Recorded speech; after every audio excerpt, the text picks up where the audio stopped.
नमस्ते, मैं doctor Satyananda, consultant and HOD department of neurology, Yatharth hospital, sector 110 Noida.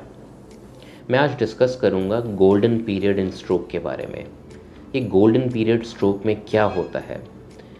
ये वो टाइम पीरियड होता है जिसके भीतर अगर पेशेंट हॉस्पिटल में आ जाते हैं तो पेशेंट के रिकवरी के चांसेस बेटर हो जाते हैं, पेशेंट के आउटकम के चांसेस बेटर हो जाते हैं, पेशेंट का सर्वाइवल बढ़ जाता है। ये गोल्डन पीरियड इंजेक्शन के लिए 4.5 घंटे है। अगर हम एडवांस्ड इमेजिंग करके ये देख पा रहे हैं कि पेशेंट का टिश्यू है जो बचाया जा सकता है, जो ब्रेन के सेल्स हैं वो और बचाए जा सकते हैं, तब हम इसको कभी कभी 9 घंटे तक भी एक्सटेंड कर सकते होते हैं। अगर हम बात करें क्लॉट निकालने की, जिसको हम मैकेनिकल थ्रोम्बेक्टमी कहते हैं, वो टाइम पीरियड 24 घंटे के भीतर हो सकता है। तो अगर पेशेंट को बहुत बड़ा स्ट्रोक आया है, बड़ा लकवा आया है और हमने ये प्रूव कर दिया है इमेजिंग करके कि एक खून की ब्लड वेसल जो है बंद हुई पड़ी है, मेजर ब्लड वेसल जिसको कहते हैं, और जिससे क्लॉट सक आउट किया जा सकता है, तो वो हम प्रोसीजर 24 घंटे तक भी कर सकते हैं अगर हमें एडवांस्ड इमेजिंग करके दिख रहा है कि वो टिश्यू सैल्वेज किया जा सकता है।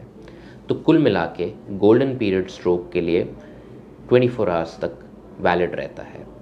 तो इस लहजे में ये जानना ज़रूरी है कि स्ट्रोक के सिम्टम्स क्या होते हैं, स्ट्रोक के लक्षण क्या होते हैं।